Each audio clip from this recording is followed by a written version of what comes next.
पोराओ, आता काही दिवसात तुमचे पेपर संपन, मग तुमची शाळा पूर्ण होईल. मग तुम्ही सगळे आपापल्या ठिकाणी निघून जासान. पण जे मित्र तुमचे वर्गात बनले ते मित्र तुमच्या जिंदगीत कधीच बनणार नाही. आयुष्यात तुम्ही लय पैसा कमवसान, पण हे दिवस तुम्हाला कोटी रुपये देऊन बी वापस भेटणार नाही. सर, मी किती बी मोठा झालो ना तरी तुम्हाला विसरणार नाही. बाळा हो, तुमची शाळा पूर्ण झाल्यावर आयुष्य तुमची परीक्षा घ्यायला सुरुवात करन. कधी तुम्हाला पाडन, कधी तुम्हाला रडवण, कधी तुम्हाला हसवण, कधी तुमच्या वयापेक्षा जास्त दुःख देईन. आणि या सुखदुःखाच्या खेळात तुम्ही मला विसरून जासाल. नाही सर, असं कधीच नाही होणार. बाळा हो, वेळेबरोबर तुम्हाला बी बदलणं पडन.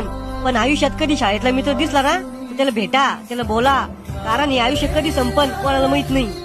माझ्याकडून काही चुकला असन, मग एखादी गोष्ट कोणाला वाईट वाटली असन तर मला गुरु समजून माफ करा. गुरुचं कर्तव्य राहतं आपल्या विद्यार्थ्याला शिकवायचं. या समाजात आई वडिलांनंतर गुरुच असा व्यक्ती आहे ज्याला वाटतं आपल्या विद्यार्थ्यांना आपल्यापेक्षा पण मोठं व्हावं. गुरु रस्त्यासारखा राहतो, स्वतः कुठे जात नाही, पण विद्यार्थ्याला त्याच्या ध्येयापर्यंत पोहोचवतो.